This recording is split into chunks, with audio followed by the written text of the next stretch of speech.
dowladda Turkiga ayaa waxaa la xaqiijiyay in garab istaag weyn oo ku aadan xagga agab military ay soo gaarsiisay Soomaaliya sida uu shaaciyay wakaaladda difaaca ee dalkaasi Turkiga. sidoo kale xogo waxay tilmaamayaan in dowladaha Masar iyo Serbia ay sidoo kale qayb ka ahaayeen gurmadkan ku aadan agab ciidan iyo gaadiid gaashaaman kuwaasi oo loogu deeqay Soomaaliya xilli imika Soomaaliya ay wajahayso cadaawad xooggan oo gudaha ah iyo mid dibadda ah isla markaana wadamo badan ay weerar ku soo qaadeen.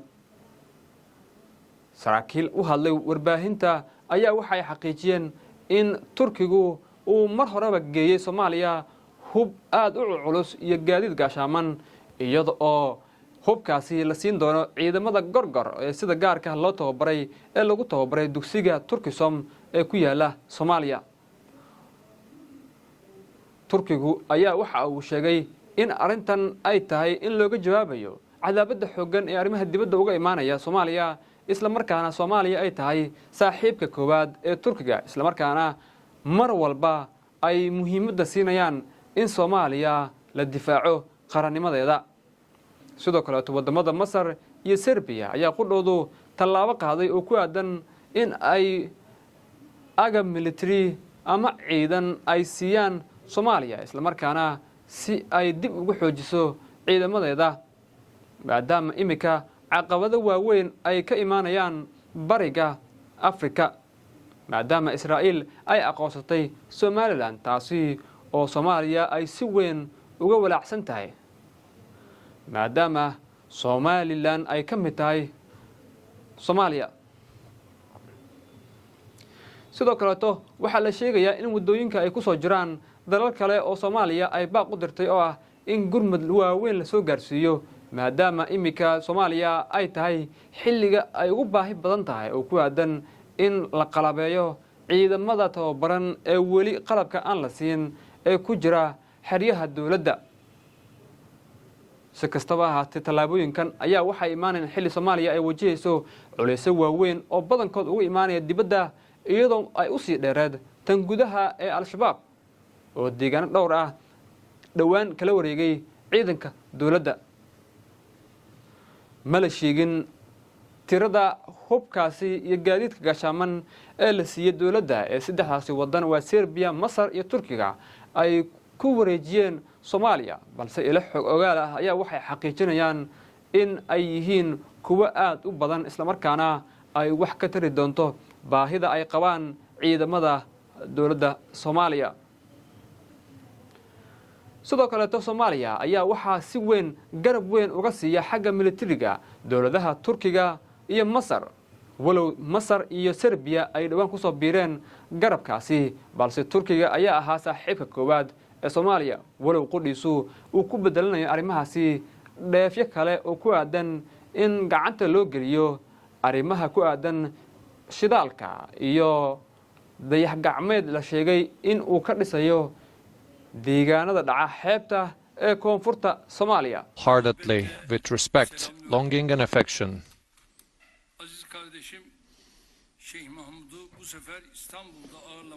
I'm very pleased to host my dear brother Hassan Sheikh Mahmoud today in Istanbul.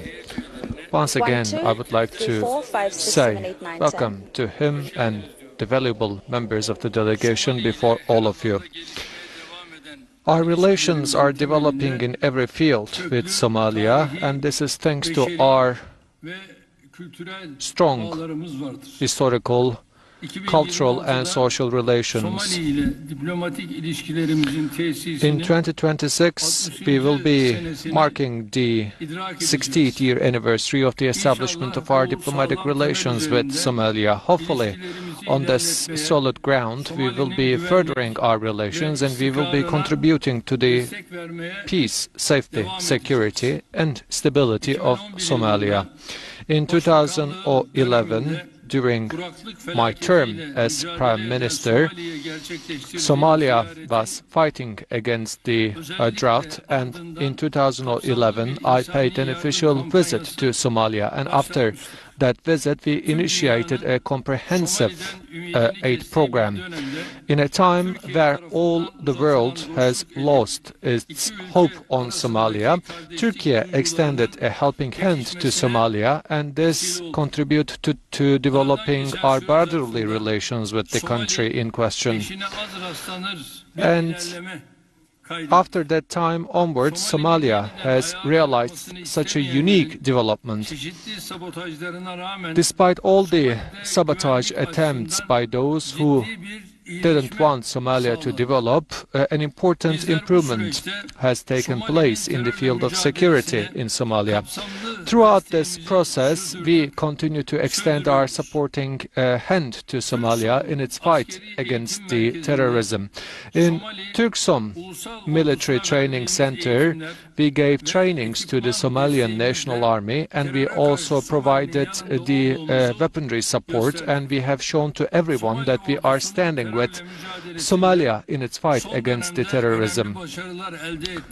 We, with great pleasure, observed that Somalia indeed marked great success in its fight against the terrorist organizations. As the security prevailed in Somalia, the reforms followed suit in country.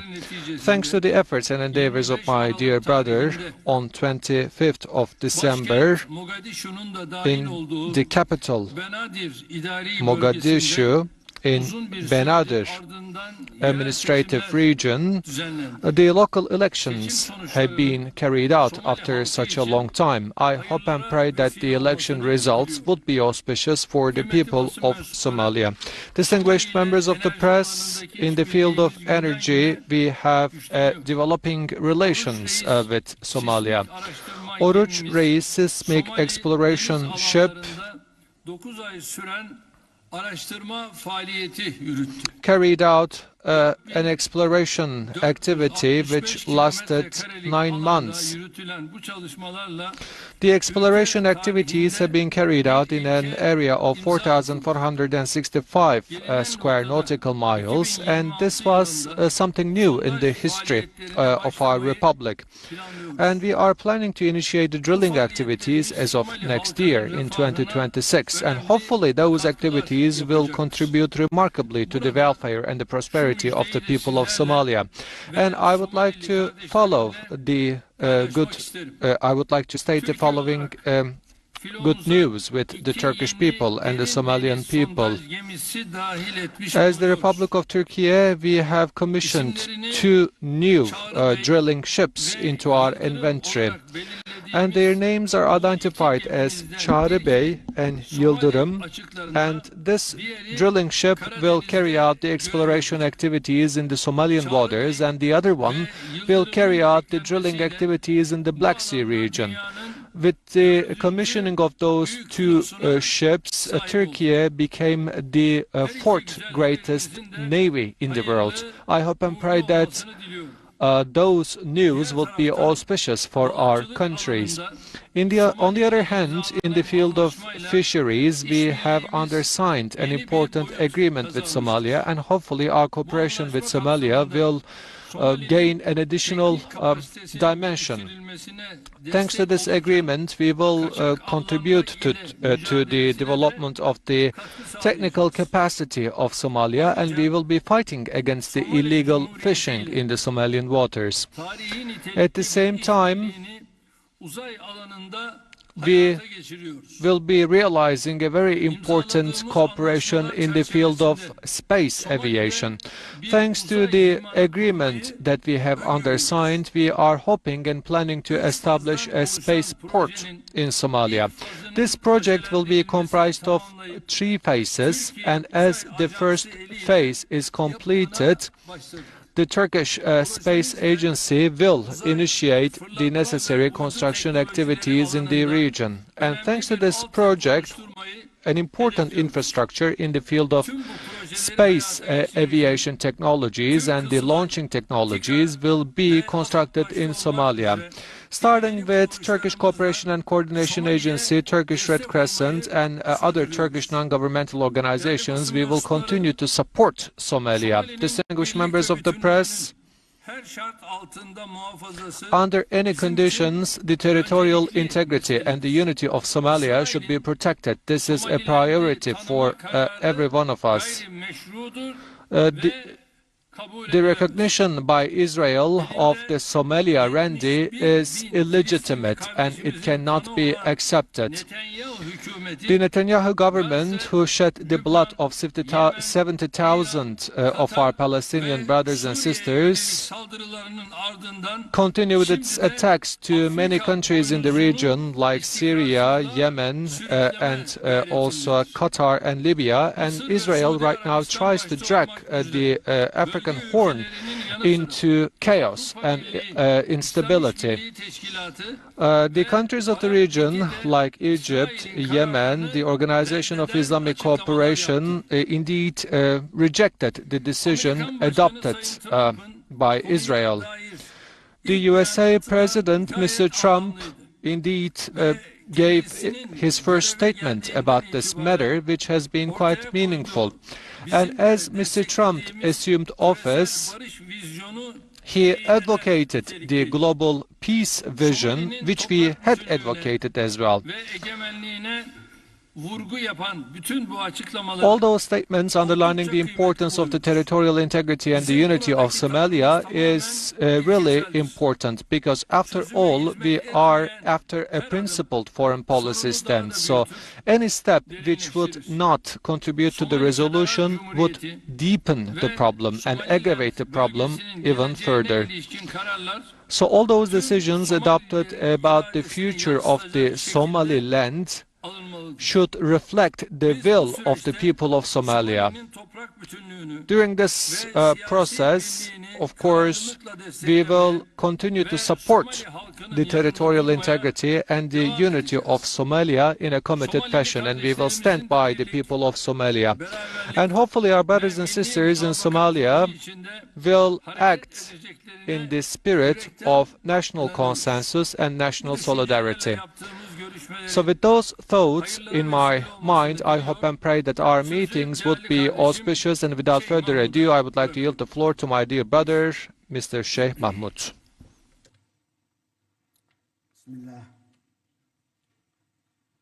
Good afternoon today in Istanbul. İyi akşamlar, tünaydın. The strong relationship and enduring partnership between Somalia and Turkey, it was an opportunity again to share the information in different parts of the world. We held comprehensive discussion aimed at furthering strengthening cooperation between our two brotherly nations in all areas of mutual respect and benefit. I express my gratitude to His Excellency President Erdogan and the people of the Republic of Turkey for their support, standing with Somalia at the most difficult times, as did in the past. And I sincere appreciation to President Erdogan for his personal leadership and continued commitment, and to the people of Turkey for their solidarity with Somalia whenever there is a serious challenge on the sovereignty and the unity of Somalia. Turkey has played a major role in supporting Somalis in general to agree among them and establish their own strong government in place. Turkey was principled and has been almost 10 years ago when Turkey has started mediating Somaliland, and since then has been trying to put all the possible efforts to make sure that this issue of Somaliland has been settled in a peaceful and brotherly manner. A lot has been done in all these efforts, which was in many areas was successful, and still President Erdogan today declared me that Turkey is still standing and ready to support Somalia. Turkey's principled support played a vital role in Somalia's progress towards peace, stability, and institutional recovery.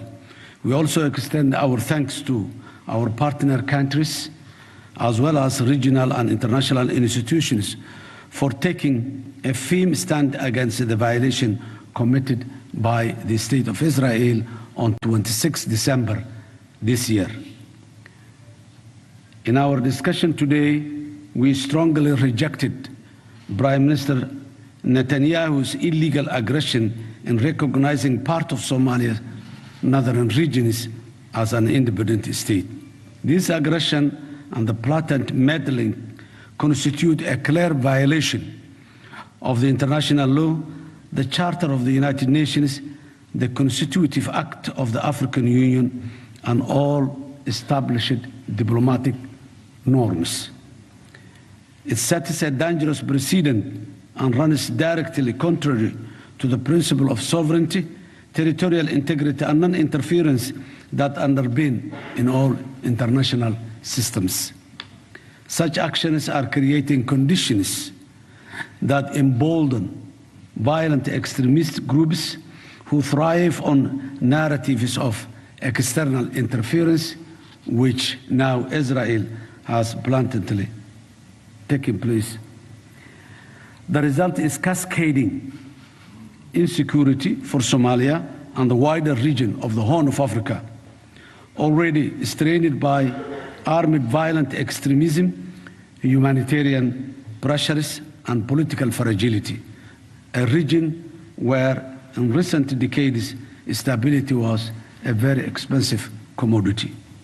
Such actions actively undermine stability by inflaming internal tensions within the Somali community, as well as divisions by creating conditions that embolden violent extremist groups that thrive on the narrative of external interferences. At the same time, while firmly safeguarding our sovereignty, we remain firmly committed to our national development agenda. Somalia is taking bold steps in collaboration with Turkey for a major development agenda. In the last couple of years, Turkey and Somalia together has been doing a good job in different areas. Security is one that has been started, besides the humanitarian support that has been provided to the people of Somalia during the difficult times. Just days ago, the Somali people successfully conducted a direct municipal elections in the capital city of Mogadishu. This is a long-awaited achievement. The last time Somalia was democratically elected its representatives was 1969, 57 years ago. The readiness of our people has been demonstrated for what has happened in Mogadishu on 25 December this year, whereby 1 million people vote and there was no one single incident that took place in that elections. The historic achievement demonstrates the resilience of the Somali people, the growing capacity of our institutions, and a nation steadily advancing on a clear path towards democratic governance, stability, and progress. Building on our shared principles and strategic partners, we will also discuss it with our brothers here in Turkey, the cooperation that can support Somalia recover its tangible benefits in terms of natural resources that has not been also benefited in the past. In this context, we jointly announced today that significant progress has been achieved in the exploration of Somalia's offshore oil and gas resources. This was a long-awaited investment and exploration, which we are very much grateful for Turkey to become the pioneer of that field. Technically and scientific assessments conducted to date have confirmed positive results. marking an important milestone in Somalia's economic recovery and a long-term development and prosperity. This is a long-term investment, a long time-consuming effort in exploration, but so far the prospects are very positive and very encouraging.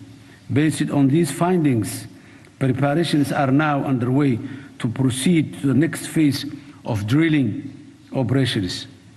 This is another huge undertaking and a task, but it will start soon, and we are hoping good results within 2026, inshallah.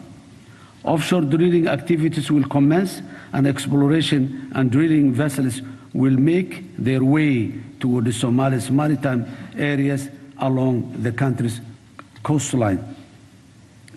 This is not an easy task. This investment and this effort and steps shows and convinces that how far Turkey is believing Somalia and how far Turkey is committed to support and stand with the Somali people. We are very much grateful for that. This oil and gas discovery represents a strategic opportunity to contribute to Somalia's national recovery and to the meaningful uplift the lives of the Somali people that has been suffering for a long time. The responsible development of these resources will support in all areas and aspects of life of the people, with job creation, public investment, and sustainable economic growth will be visible soon in Somalia, inshallah. Somalia's natural resources belongs to the Somali people, and their management will remain guided by accountability, equity, and intergenerational responsibility, in which the foundations we are now putting in place. We reaffirm our shared commitment to ensuring that Somalia-Turkey cooperation strengthens peace and stability, advances Somalia's economic transformation, and delivers tangible benefits to the way of life and to the livelihoods of our citizens and the future generations of the Somali nation. So thank you, Mr. President, and the people of Turkey. Bismillah, alhamdulillah, wassalatu wassalamu ala rasulillah. Dhammaan muwaadiniinta Soomaaliyeed meel kastoo ay joogaan waan salaamayaa, waxaan leeyahay walaalayaal sidii aan horay u ballan qaadnay waxaan u howlgalnay. We've been listening there to a media briefing between the Turkish President Recep Tayyip Erdogan and Somalia's President Hassan Sheikh Mohammed, speaking about the ongoing relationship between Turkey and Somalia, and of course touching on the recent recognition by Israel of Somaliland by Israel, both denounced by the presidents of either country. Let's continue listening to what the Somalian president has to say. The territorial integrity and the sovereignty of Somalia, we will make sure that our economic development indeed goes intact. And throughout this process, we have always felt the support of Mr. Erdogan and the Turkish state. At the end of the day, we are trying to build a more prosperous and a secure future for our people.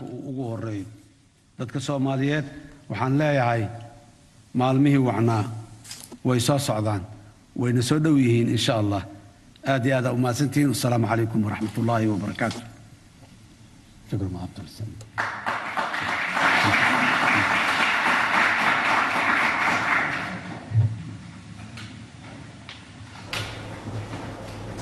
And that brings us to the end of that media briefing between these long-time allies, Turkey and Somalia. President Erdogan, President Mahmoud, they're speaking about that relationship, which President Erdogan said has been developing over 60 years, a lot of effort being put in from both sides, especially with regards to security and the economic recovery of Somalia after years of devastating